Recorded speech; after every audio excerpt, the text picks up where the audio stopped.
Let us study the muscle. अब ये हो गया अपना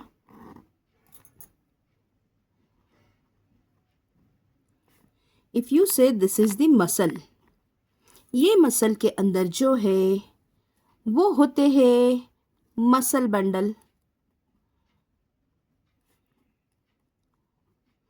और मसल बंडल के अंदर है मसल फाइबर, और मसल फाइबर के अंदर अगर देखेंगे तो मसल फाइबर के अंदर है मायोफाइब्रिल। अब ये मायोफाइब्रिल, इसके अंदर डार्क एंड फेंट ऐसे आपको स्ट्रिप्स दिखते हैं। तो ये क्या होता है ये देखेंगे। Now you all know that muscle का अगर हमें कॉन्ट्रैक्शन स्टडी करना है, मसल का कॉन्ट्रैक्शन मैकेनिज्म अगर स्टडी करना है, उसमें आप सबको दिखते हैं ऐसे जेड लाइन। ये हो गया जेड लाइन, ये हो गया जेड लाइन। दो जेड लाइन के बीच का जो एरिया है that is called as sarcomere. अब ये सार्कोमियर में यहाँ पर तो है उसके एक्टिन फिलामेंट, ये हो गए उसके एक्टिन फिलामेंट। अब ये जो भी एक्टिन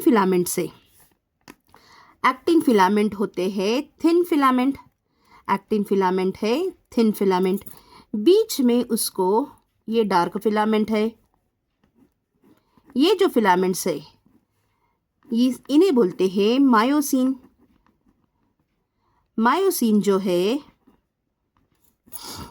ये बीच में जो है ये हो गए मायोसिन। मायोसिन हो गए थिक फिलामेंट।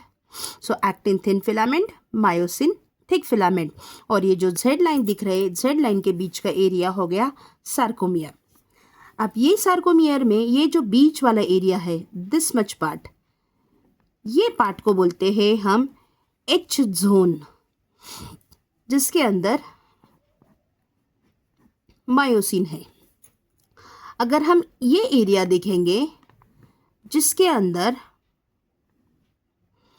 मायोसिन भी है एक्टिन भी है, तो ये हो गया अपना आई बैंड। अब ये आई बैंड जो है ये जो हो गया हमारा ये है ए बैंड।